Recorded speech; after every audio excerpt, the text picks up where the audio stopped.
Kitsch band, the little girl broke free before anyone could stop her. She couldn't have been more than 6 years old. Tiny sneakers slapped against the polished concrete floor of the military air terminal as she sprinted through the crowd with complete certainty, weaving between rolling suitcases, uniformed personnel, and weary travelers returning home. Daisy, her father's voice cracked through the terminal. Stop. But children rarely listened when their hearts recognized something adults could not. The old man had been standing alone near a rain-streaked window, one weathered hand resting on the handle of a faded canvas duffel bag. His clothes were simple, a worn olive jacket that had seen better decades, dark work pants, and boots whose leather had softened from years of quiet use. Silver hair framed a deeply lined face, and his shoulders carried the gentle stoop of age. To everyone else, he was invisible, just another elderly veteran waiting for a bus. Then the little girl reached him. Without hesitation, without fear, she threw both arms around his waist. I found you. The words echoed louder than they should have. The conversations around them faltered. Rolling luggage slowed. A pair of Air Force sergeants glanced over their shoulders. Even the announcements echoing through the terminal seemed to disappear beneath the strange silence settling over the room. The old man froze. His rough hands hovered uncertainly in the air, as though afraid to touch the child in case she had mistaken him for someone else. The little girl squeezed tighter. I knew you'd come. A heartbeat passed, then another. Finally, the old man's trembling hands rested gently on her shoulders. His pale blue eyes searched her face with quiet confusion. I'm sorry, sweetheart, he said softly, his voice carrying the gravelly calm of someone who had spent a lifetime speaking only when words truly mattered. I think you've got the wrong man. She looked up at him, smiling with complete certainty. No. She shook her head. I never forget faces. Across the terminal, her father was already running. His expensive briefcase slammed against his leg with every stride. The sharp creases of his business suit and the military bearing in his posture suggested a man accustomed to command, even out of uniform. Daisy, he reached them in seconds, immediately pulling his daughter backward. I'm so sorry, sir, he said quickly, placing himself between the child and the old man. His sentence stopped. The old man hadn't argued, hadn't looked offended. He had simply stepped back one pace, lowering his eyes with quiet dignity, as if apologizing for existing in the wrong place. It's all right, he answered. No harm done. His voice was low, steady, gentle. The father gave a polite nod, already preparing to leave. Daisy, you can't run up to strangers. But he's not a stranger. She frowned, trying to pull free again. He promised. The father's smile disappeared. What did you say? He promised he'd come back. A cold silence settled between them. The old man slowly lifted his eyes. For the first time, something flickered across his weathered face. Not recognition. Not yet. Only the faint shadow of a memory that had slept undisturbed for decades. And somewhere deep inside, a promise long buried beneath years of silence began to stir. The little girl's small hand reached for the old man again. Her father caught it before she could. Daisy.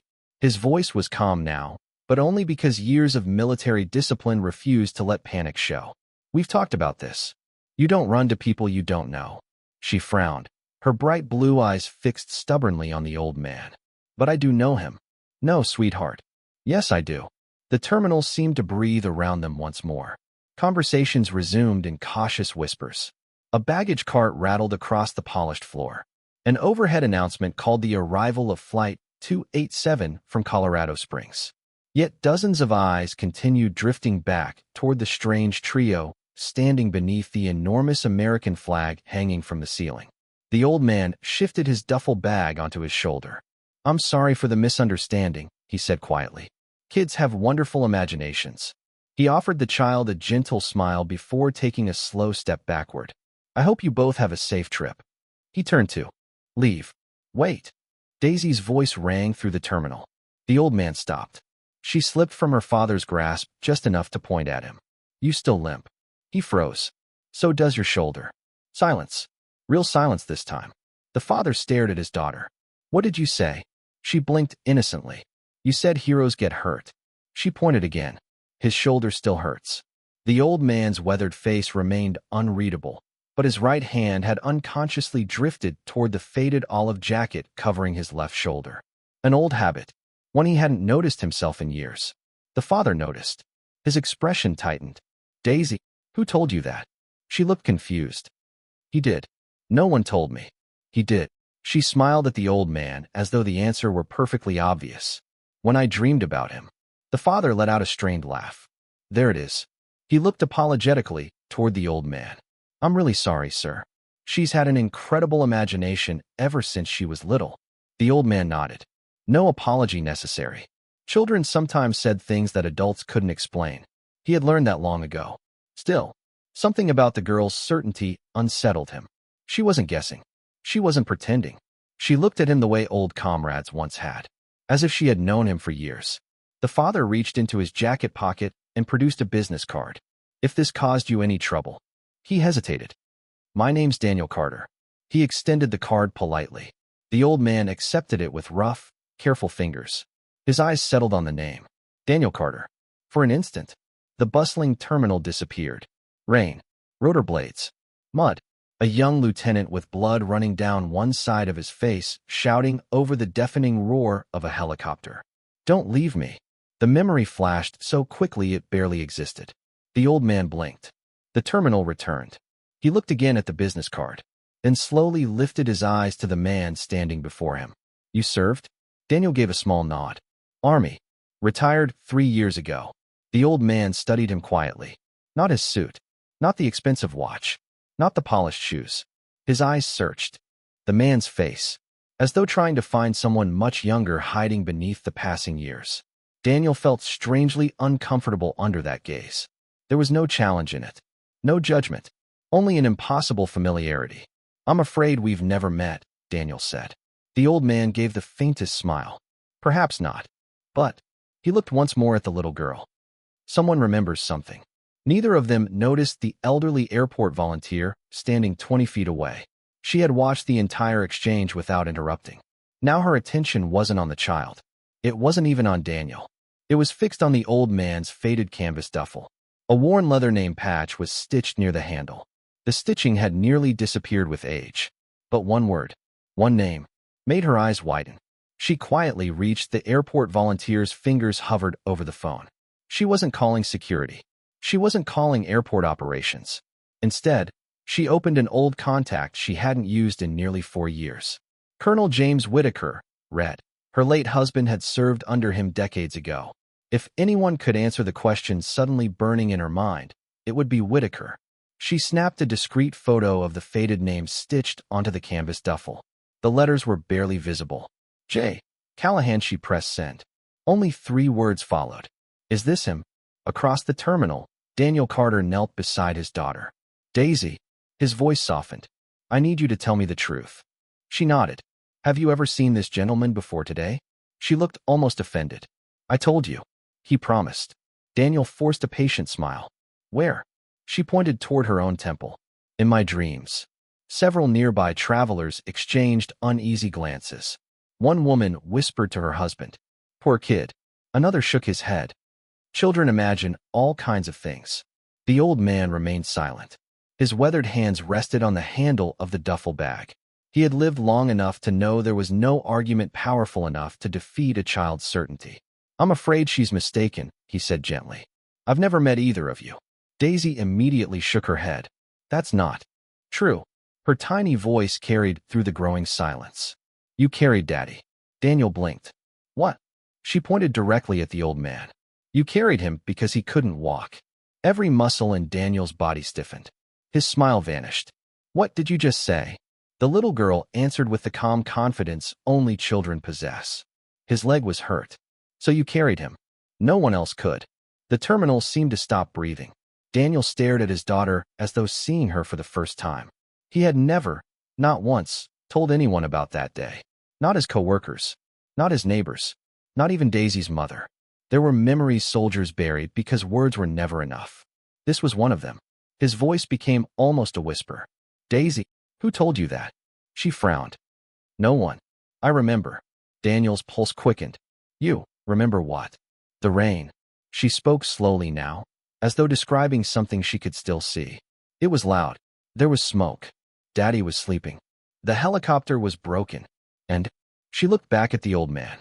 He wouldn't leave you. The color drained from Daniel's face. A sharp ringing filled his ears. Rain. Smoke. The violent shudder of rotor blades fighting to stay in the air. Pain so intense he could barely breathe. Then, strong arms lifting him from the mud. A deep voice saying only 4 words. I've got you, Lieutenant. Daniel staggered backward half a step. Impossible. The official rescue report had never described the man. His name had been classified. Even Daniel had never learned who had carried him 2 miles through enemy fire after the extraction helicopter was forced down.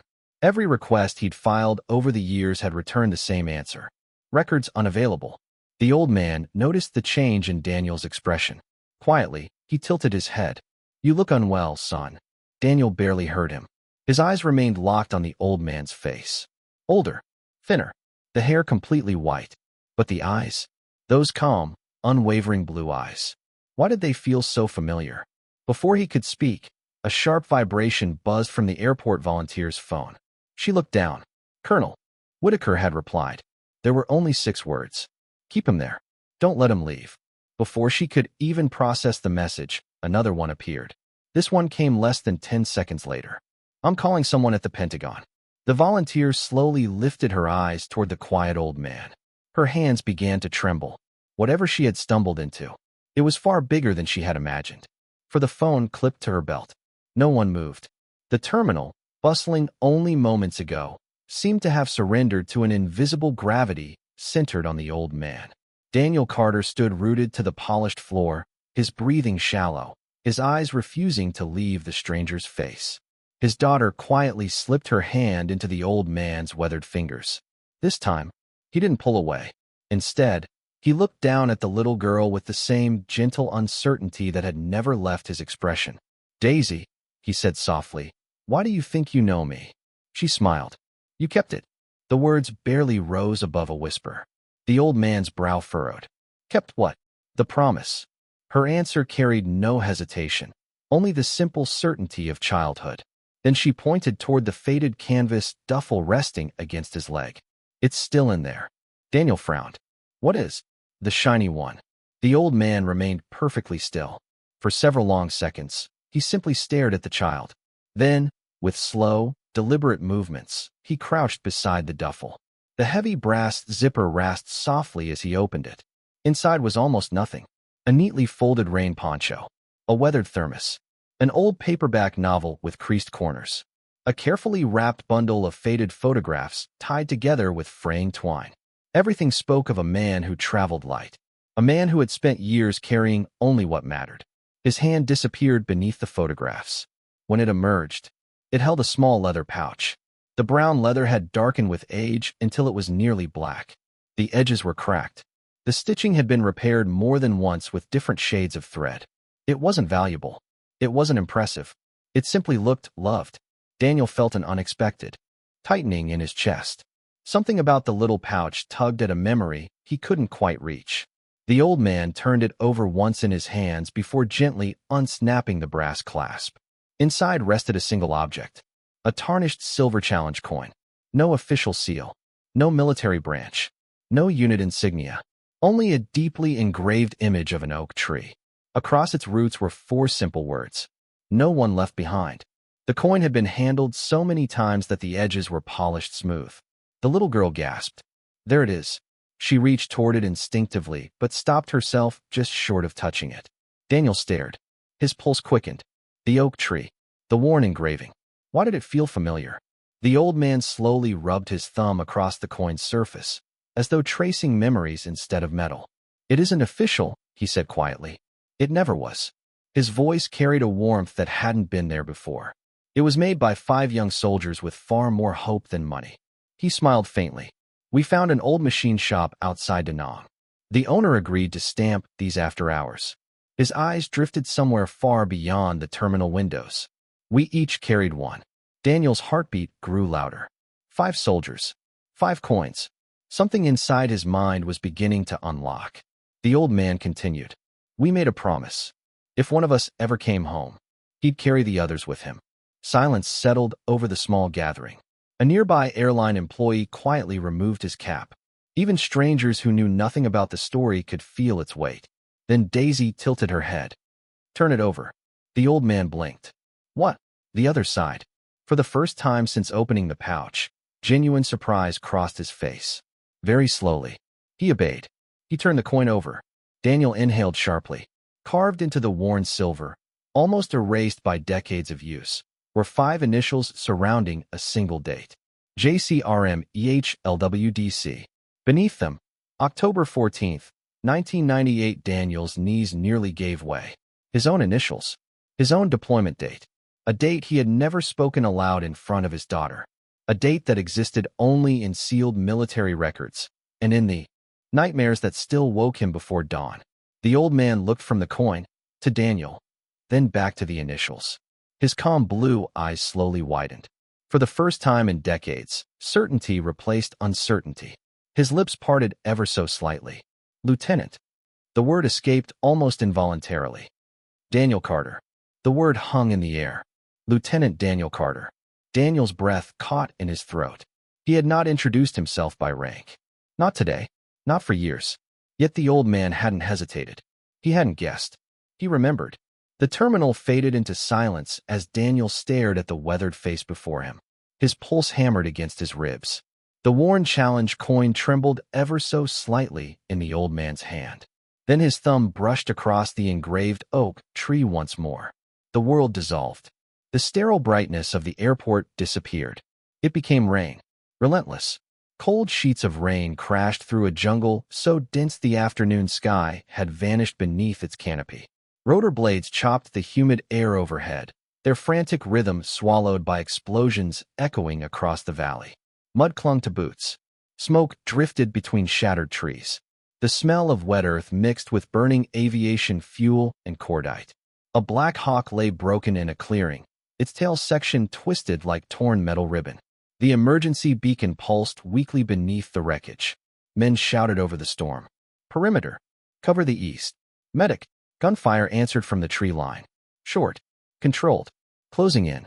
Sergeant Jack Callahan was 34 years old. His uniform was soaked through. Blood, some his, most not, covered his sleeves. His rifle hung across his chest as he sprinted toward the wreckage without hesitation. A young ranger intercepted him. "Jack, they're coming from the north." "I know." "The bird's finished." "I know. We have to pull back." Jack never slowed. "There are still men inside." Another explosion rocked the clearing. The helicopter shifted. Metal screamed. Flames burst from the engine compartment. Inside the shattered cabin, Lieutenant Daniel Carter struggled to breathe. His left leg was pinned beneath a collapsed section of flooring. Every attempt to move sent white-hot pain through his body. Blood blurred his vision. Outside, the firefight grew closer. Someone yelled for a retreat. Another voice shouted they had less than 2 minutes before enemy forces overran the position. Daniel gritted his teeth. He understood. Leave him. Save the others. It was the only logical choice. He closed his eyes. Then he heard footsteps. Heavy. Deliberate. Moving toward the wreck instead of away from it. A silhouette appeared through the smoke. Broad shoulders. Rain dripping from the brim of a battered helmet. "Jack." Daniel blinked. "No." His voice was barely audible. "You need to go." Jack ignored him. He dropped to one knee beside the twisted fuselage and immediately began lifting twisted aluminum with both hands. The metal refused to move. He tried again. Muscles strained. The wreck groaned. Finally, the crushed flooring lifted just enough. "Can you move your leg?" Daniel tried. Pain exploded through him. He cried out. Jack nodded once. "All right." Without another word, he slung his rifle behind his back, wrapped both arms beneath Daniel's shoulders, and lifted. The lieutenant screamed. Jack never let go. Outside, bullets snapped through the ring. One struck a nearby tree, showering them with splinters. Another punched through the helicopter's shattered windshield. The young medic at the perimeter shouted desperately. "Sergeant, we have to move." Jack looked back only once. 30 seconds. "That's all I need." He turned back to Daniel. Their eyes met. For the first time, fear appeared in the lieutenant's face. "Why are you still here?" Jack answered as though the question itself made no sense. "Because you're still here." With one final surge of strength, Jack pulled Daniel free from the wreckage. The lieutenant collapsed into the mud, unable to stand. His left leg hung uselessly beneath him. The extraction point was nearly half a mile away. Enemy fire intensified. The radio crackled. All teams, fall back immediately. Jack looked toward the distant tree line, then down at the wounded officer beside him. Without hesitation, he crouched, hooked Daniel's arm over his shoulder, then lifted him across his back. Daniel protested weakly. "You'll never make it." Jack adjusted his grip. Rain streamed down his face. His answer was quiet, certain, the kind of certainty forged through years of impossible choices. "I didn't come here to leave anyone behind." And with the wounded lieutenant on his back, he disappeared into the rain as the jungle erupted behind them. The rain never stopped. It drummed against broad jungle leaves, washed crimson streaks from torn uniforms, and turned every step into a battle against the earth itself. Jack Callahan carried Lieutenant Daniel Carter across his shoulders as if the younger man weighed nothing. In truth, every stride sent fire through his own body. A jagged piece of shrapnel had buried itself just beneath Jack's right shoulder blade nearly 20 minutes earlier. Blood soaked through the back of his fatigues. He never mentioned it. Ahead, the remnants of their platoon fought a desperate, delaying action. Muzzle flashes flickered through the trees. Short bursts. Disciplined. Measured. Each volley bought Jack another few seconds. Another few yards. Another chance. Daniel drifted in and out of consciousness. His vision blurred with rain and blood. Every time he opened his eyes, he saw the same thing. The broad back of the man carrying him. Steady. Unwavering. As though nothing in the world could force him to stop. The emergency extraction zone finally appeared through the trees. A narrow clearing. Smoke grenades hissed in the rain. The thunder of approaching rotor blades echoed across the valley. The rescue helicopter burst through the clouds, descending with impossible precision while door gunners poured suppressive fire into the surrounding jungle. The aircraft hadn't even touched the ground before medics jumped out. "Move! Move! We're taking fire!" Jack lowered Daniel onto a stretcher with extraordinary care. The young lieutenant grabbed a fistful of Jack's soaked sleeve before the medics could pull him away. "Wait!" Jack leaned closer. Daniel's face had gone ghostly pale. His breathing came in shallow, painful gasps. "You came back." Jack gave a tired smile. "I said I would." Daniel swallowed hard. "You could have left me. I've seen men make that choice." Jack's voice remained calm despite the chaos surrounding them. "I wasn't going to." The medic interrupted. "We have to lift now." Jack nodded, but Daniel refused to let go. His trembling hand searched weakly through the cargo pocket of his torn combat vest. After several agonizing seconds, he produced a tiny object wrapped in oil-stained cloth. It barely fit in his palm. Jack looked down. "What is it?" Daniel carefully unfolded the cloth. Inside lay a small silver charm. An oak tree. Hand-carved. Simple. Crude. Beautiful in its imperfections. "My daughter." Daniel struggled to breathe. "If I ever have one." His voice nearly disappeared beneath the roar of the helicopter. "I wanted to give this to her someday." Jack frowned. "Then you still will." Daniel gave the faintest shake of his head. "You don't know that." Another burst of enemy fire cracked through the clearing. The helicopter crew shouted for immediate departure. The medic reached for Daniel's hand. He pulled away just long enough to press the little silver oak into Jack's palm. He coughed violently. "If I don't make it." Jack immediately closed Daniel's fingers back around it. "No. Listen to me." His tone carried the quiet authority of someone who had already decided the outcome. "You'll give this to her yourself." Daniel looked at him with exhausted eyes. "And if I can't?" For the first time since entering the jungle. Jack hesitated. Not because he doubted himself. Because he understood promises made in war carried a different weight. They were spoken only when a man intended to stake his life on them.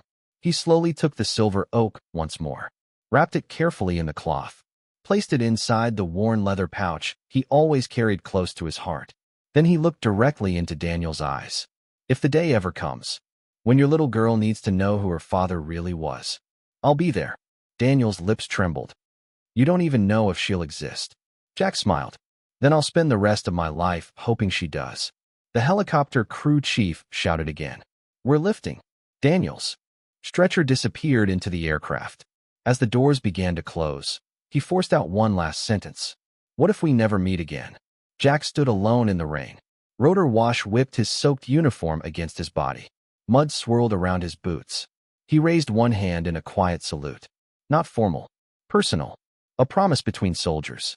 His voice was almost lost beneath the engines. But we will. One day. When the time is right. The helicopter lifted into the storm. Jack remained standing in the clearing until its lights vanished beyond the mountains. Only then did he look down at the small leather pouch resting against his chest. Inside, the silver oak lay beside the challenge coin engraved with 5 names. Another promise had been entrusted to him. Another life quietly placed under his protection. He tightened his grip on the pouch. Then, without another word, he turned back toward the jungle. There were still others waiting to come home. The memory dissolved like mist beneath the morning sun. The roar of helicopter blades became the low hum of air conditioners. The smell of smoke and wet jungle gave way to polished floors and fresh coffee drifting from a nearby cafe. Jack Callahan blinked once. He was no longer standing in a rain-soaked clearing. He was back inside the terminal.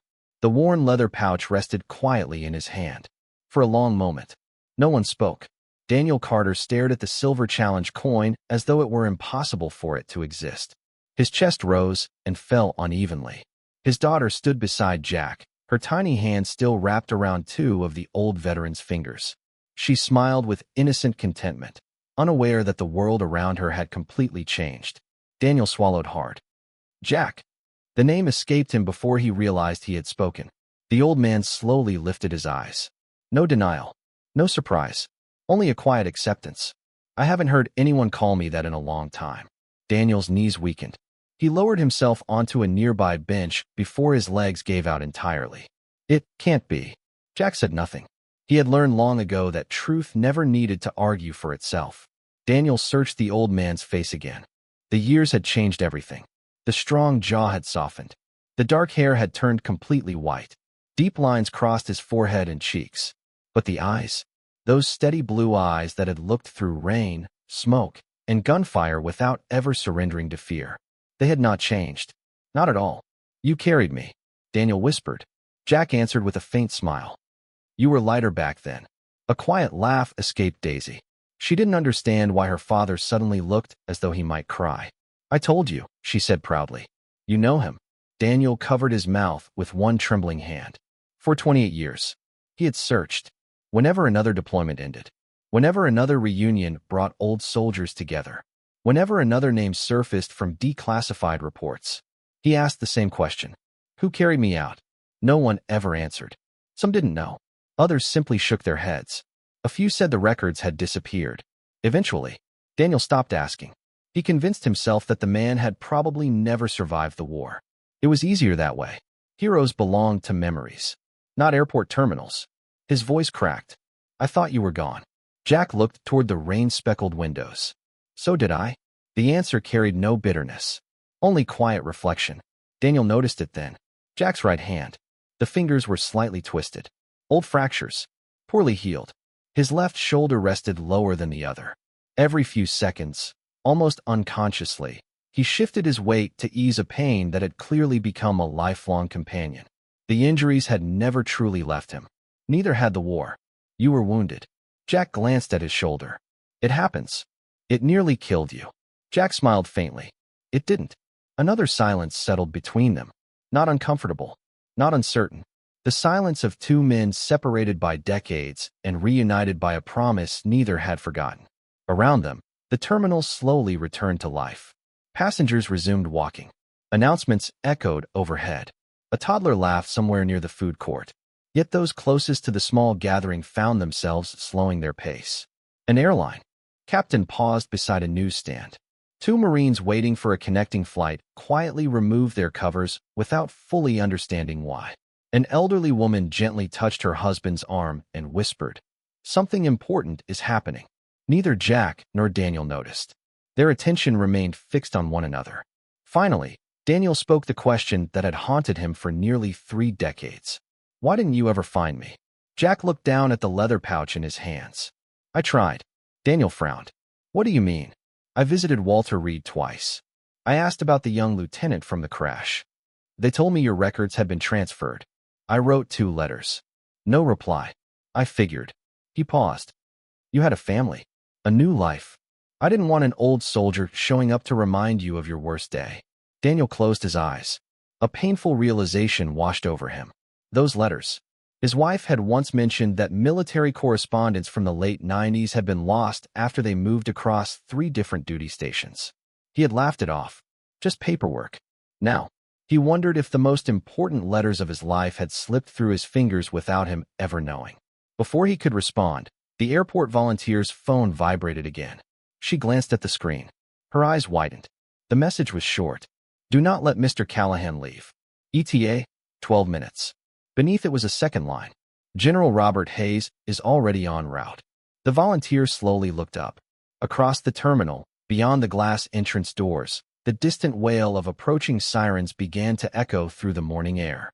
The distant wail of sirens was faint, so faint that most travelers never noticed it. But Captain Ethan Brooks did.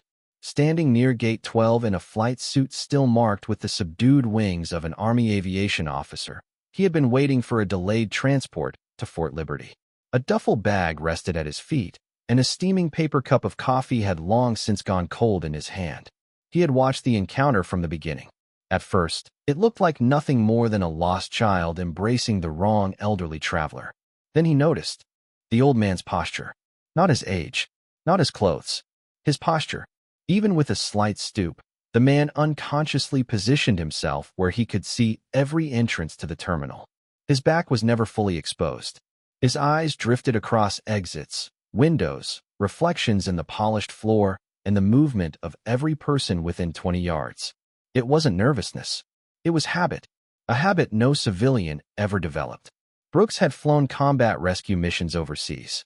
He had seen that kind of awareness before, only in men who had survived things they rarely spoke about. He lowered his coffee. Something about the old veteran refused to leave his mind.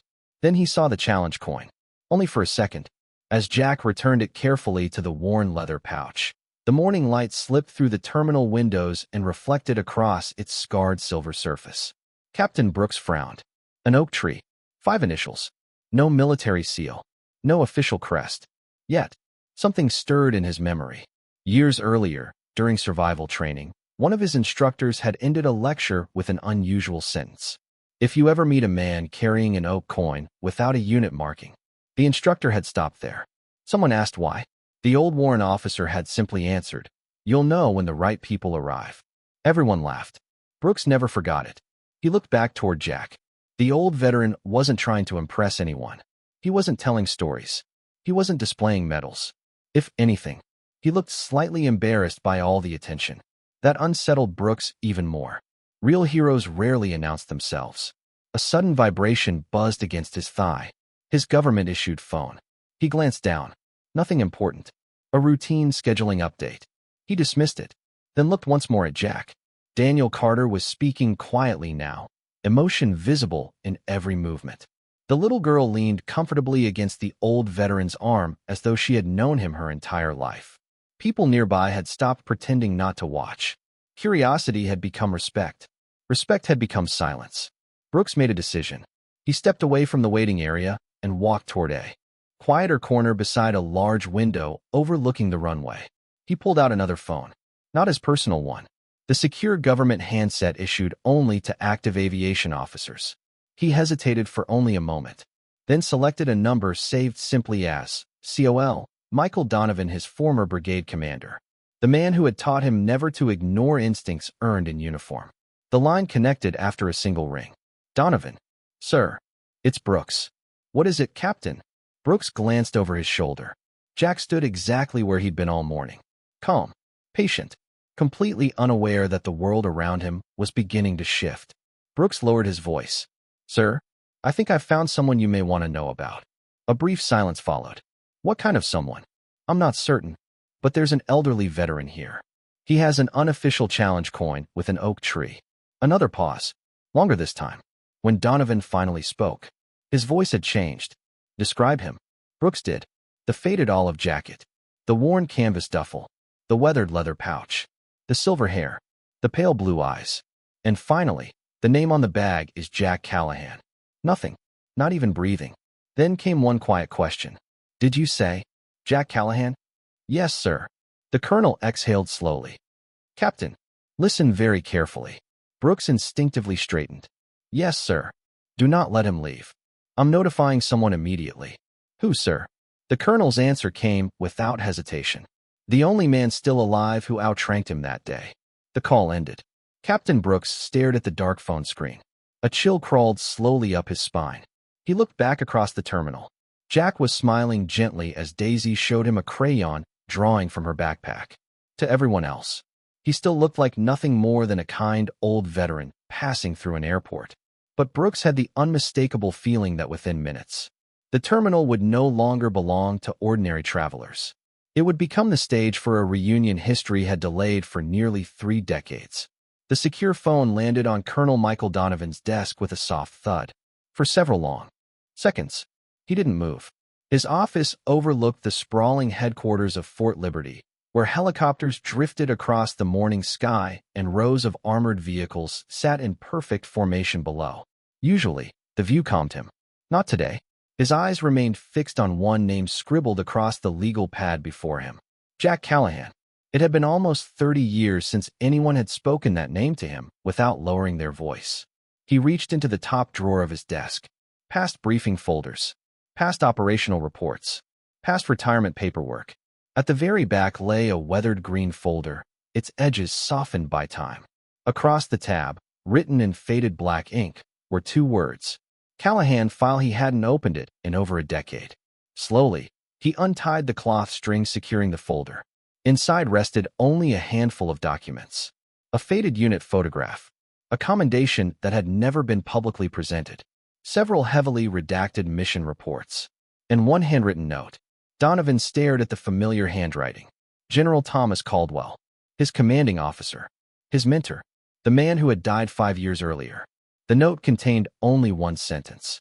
If Jack Callahan ever walks back into your life, don't make him wait again. Donovan closed his eyes. He had failed that promise once already. He would not fail it twice. He stood so abruptly that his chair rolled backward into the bookshelf. His executive assistant looked up in surprise as he stepped into the hallway. Sir, cancel everything. You have the joint readiness briefing in. It's canceled. The congressional delegation arrives at 11. They can wait. She blinked. Colonel, what's happened? Donovan answered while already walking toward the operations center. I think we've just located a ghost. Inside operations, half a dozen officers worked quietly around illuminated digital maps.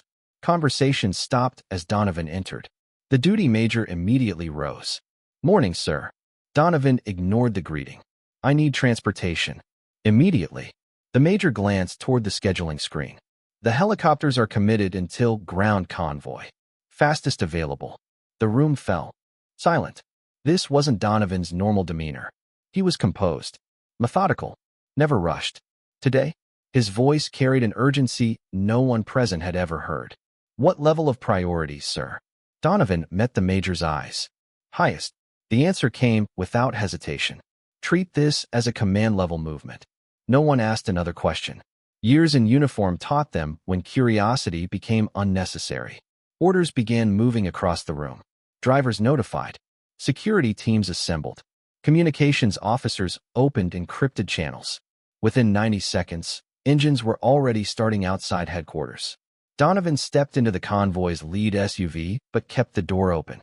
There was one call left to make. One number he had hoped never to use again.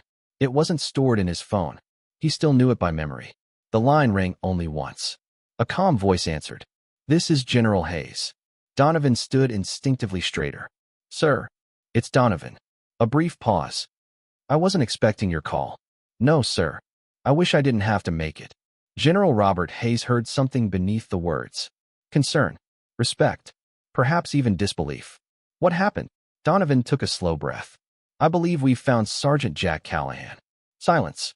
Not ordinary silence. The kind that follows news too important to absorb immediately. Finally, the general spoke. Say that again. I believe Sergeant Jack Callahan is alive. Another pause. Longer this time. Donovan could almost hear the older man's memories catching up with him. When Hayes answered again, his voice was noticeably quieter. Where? Liberty Regional Air Terminal. Positive identification? A witness confirmed his name. A second officer recognized the challenge coin. And Donovan glanced toward the convoy beginning to roll. Lieutenant Daniel Carter is already with him. The general drew a slow breath. So the promise found its way home. Donovan felt his throat tighten. Yes, sir. For several seconds. Neither man spoke. Then General Hayes gave an order unlike any Donovan had received in 20 years. I'm coming myself.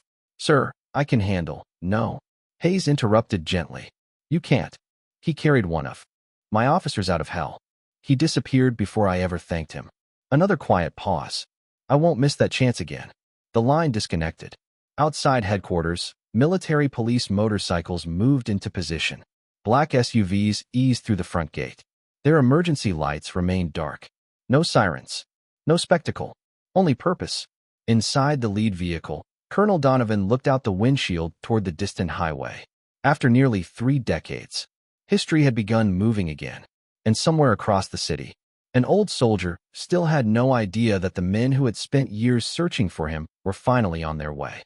The automatic glass doors slid open. A wave of warm morning air rolled into the terminal. Every conversation faded. Not because anyone had given an order, because something about the men walking inside demanded silence. Colonel Michael Donovan entered first. His dress uniform was immaculate. Rows of ribbons stretched across his chest, each one earned through decades of service.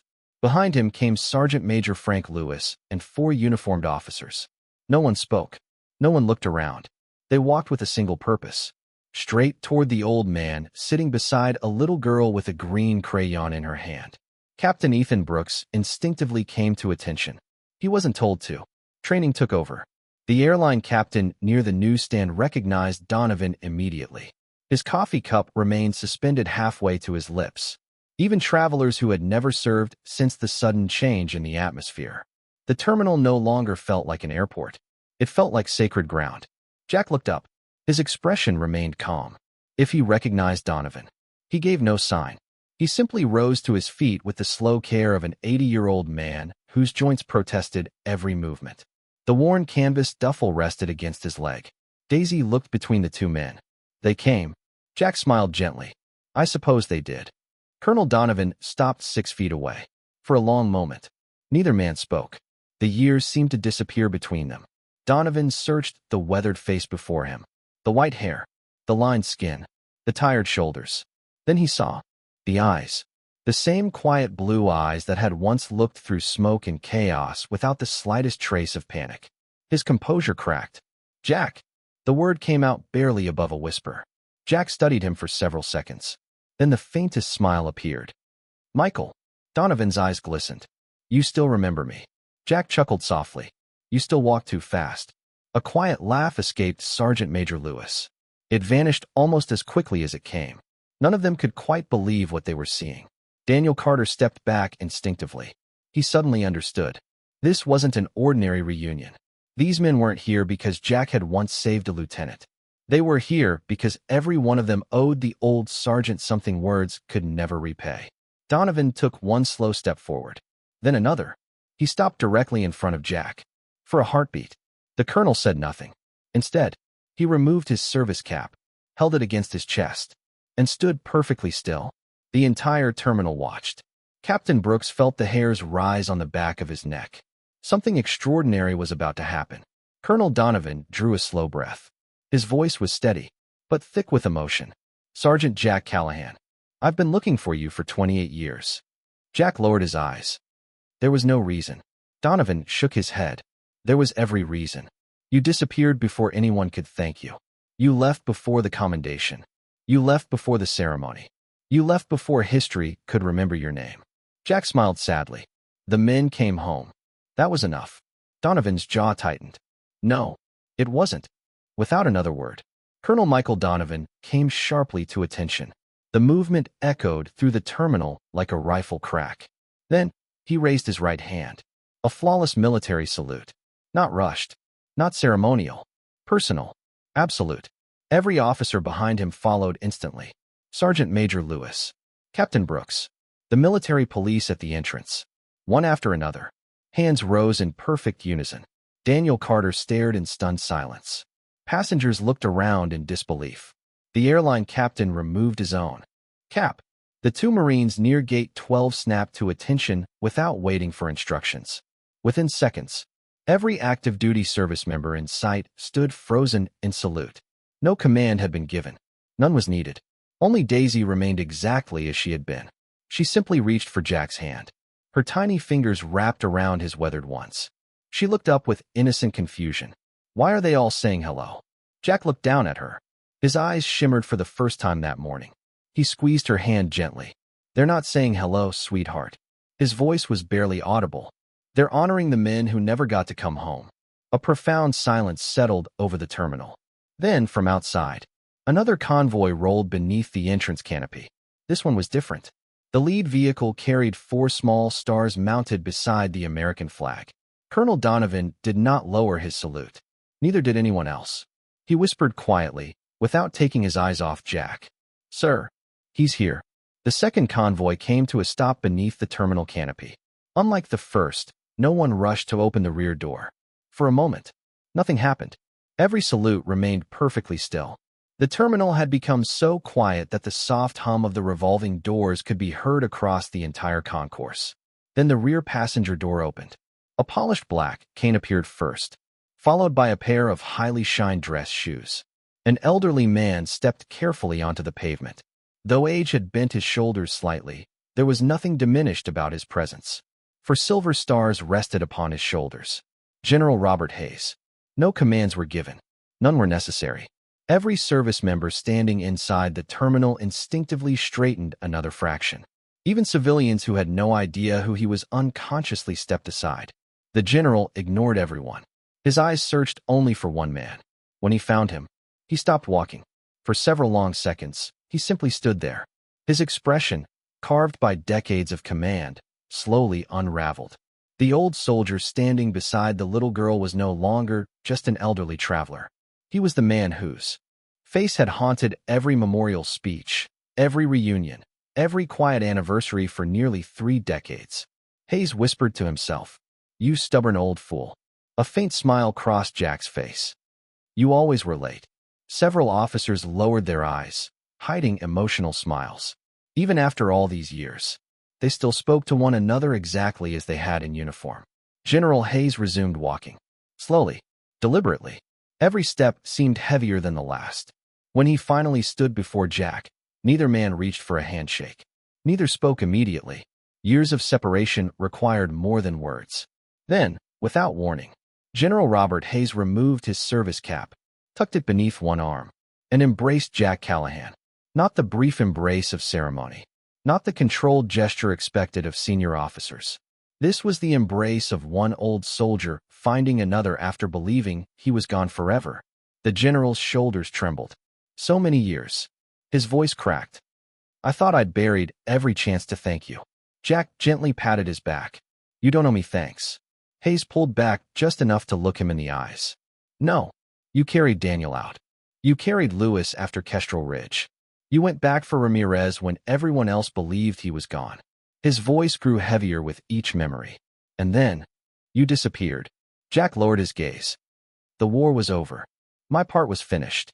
Hayes shook his head. "No, it never was." Daniel Carter could no longer hold back. He stepped forward slowly. His eyes brimmed with tears he had spent an entire career refusing to shed. "I searched for you." His voice barely carried. "I filed requests. I contacted archives. I asked everyone who had been there. I never stopped." Jack looked at him with quiet affection. "I know." Daniel frowned. "You knew?" Jack nodded once. "I received one letter." Daniel stared. "What letter?" "The one where you apologized." Daniel's brow furrowed. "I never wrote one." Jack reached into the leather pouch. Behind the challenge coin. Behind the folded photographs. He carefully unfolded a yellowed envelope, its edges worn from decades of handling. The handwriting had faded. The stamp had nearly disappeared. Across the front, in block military print, to Sergeant Jack Callahan. Daniel's breathing stopped. His voice failed him. "My wife." He closed his eyes. "When we moved after Germany, there were boxes. I thought everything had been forwarded." Jack smiled softly. "It eventually found me." He unfolded the single sheet of paper. The ink had faded, but one sentence remained perfectly readable. "If I ever find you, I'll spend the rest of my life saying thank you." Daniel covered his face. The words had been his, written the night after he left rehabilitation. A letter he had believed was lost forever. Jack carefully folded it again. I never needed the thank you. I only needed to know you lived the life you fought so hard to keep. Daniel stepped forward. This time, he embraced Jack without hesitation. No ranks, no medals, no witnesses, just two soldiers separated by time. Beside them, Daisy tugged gently on the general's sleeve. Excuse me. General Hayes looked down, quickly wiping the corner of one eye before smiling. Yes, sweetheart. She held up her drawing. The giant green oak tree. 5 tiny figures stood beneath it holding hands. One of them had white hair.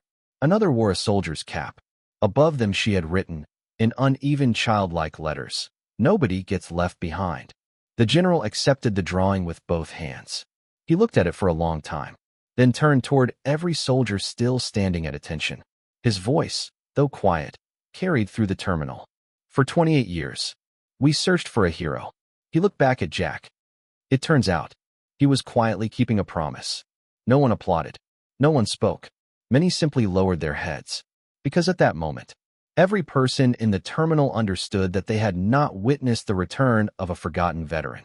They had witnessed the return of a promise that had refused to die. For a long time, no one moved. The airport terminal remained suspended in a silence unlike anything it had ever known. The departure board continued to update. Rolling suitcases clicked softly across polished floors somewhere. In the distance, a boarding announcement echoed overhead. Yet around the small circle surrounding Jack Callahan, time itself seemed unwilling to continue. General Robert Hayes slowly lowered Daisy's drawing. He folded it with extraordinary care, as though it were an official military document. Then he looked at Jack. There was one thing we never finished. Jack smiled. I don't need another medal, Robert. You know that. Hayes nodded. I know. This isn't about medals. He turned toward Colonel Donovan. Bring it. Donovan opened the old green folder. From inside, he removed a weathered wooden presentation box. Its brass hinges had darkened with age. The velvet lining inside was still immaculate. But it was empty. Jack frowned. You kept it. We all did. Hayes accepted the empty case with both hands. He looked around at everyone gathered. Passengers, aircrew, Marines, airport workers, Daniel, little Daisy. Then he spoke. This box has traveled to every reunion for 28 years. Every anniversary. Every memorial. We left it empty. Because the man it belonged to was never there to receive it. The general closed the lid gently. Then, instead of handing it to Jack, he placed it in Daisy's hands. The little girl looked down in confusion. It's empty. Hayes smiled. Exactly. She looked up. Why? Because some debts can never be paid. They can only be remembered. Jack's eyes lingered on the box for a long moment. Then he slowly closed Daisy's tiny fingers around it. Keep it. She blinked. For me. For a little while. When you're older. If someone ever asks you what a hero looks like. He glanced toward the polished metals covering the uniforms around him. Then back at her. Don't show them the box. Show them kindness. Show them courage. And never, ever leave someone behind. Daisy nodded with the solemn seriousness only children can summon when they know something important has been entrusted to them. I promise. Jack smiled. I know you will. Outside the terminal, sunlight finally broke through the morning clouds. Golden light poured across the glass walls, bathing the gathered soldiers in a warm glow. Captain Brooks quietly lowered his salute. Then every other service member did the same. Not because the moment was over. Because it had become something deeper than military protocol. It had become memory. Daniel walked beside Jack toward the terminal exit. Neither man spoke for several steps. Finally, Daniel broke the silence. Where are you headed? Jack adjusted the old canvas duffel on his shoulder. Home. Daniel smiled. Where's home? Jack looked toward the open sky beyond the runway. It changes. Daniel hesitated. Would you? He swallowed. Would you let us visit? Jack looked at Daisy. She had already slipped one small hand into his. The other remained firmly wrapped around the empty wooden box. He chuckled. I don't think she's planning to give me much choice. Daisy grinned. Nope. They stepped outside together. The waiting convoy remained where it was. Engines idling. Drivers standing respectfully beside their vehicles. General Hayes walked over to the lead SUV. Before climbing inside, he turned back one last time. Jack had already begun walking toward the public parking lot. Not toward the convoy, Not toward the cameras that had quietly gathered outside, just toward an old pickup truck waiting beneath a maple tree. Exactly the way he had always lived. Quietly, without expecting applause. Hayes watched until the truck disappeared beyond the airport gates. Only then did he speak, almost to himself. The world will probably never know everything he did. Colonel Donovan stood beside him. No, sir. It won't. Hayes smiled gently. Maybe that's how he wanted it. Donovan looked toward Daisy, who stood waving until the truck vanished from sight. I think someone will remember. Years later, whenever anyone asked Daisy Carter why an old wooden box sat on the bookshelf in her home, she never spoke about generals. She never mentioned secret missions. She never talked about medals or rank. She simply smiled and answered the same way every time. It belonged to a man who kept his promises. And because he did, my dad came home. Some heroes are remembered by monuments, some by medals, but the rarest are remembered in quieter ways, in a child's embrace, in a promise kept across decades, in the lives they chose to save when no one was watching. Because true greatness is never measured by the honors a person receives. It is measured by the people who are still able to go home because they refuse to leave someone behind. The forgotten ones were never ordinary.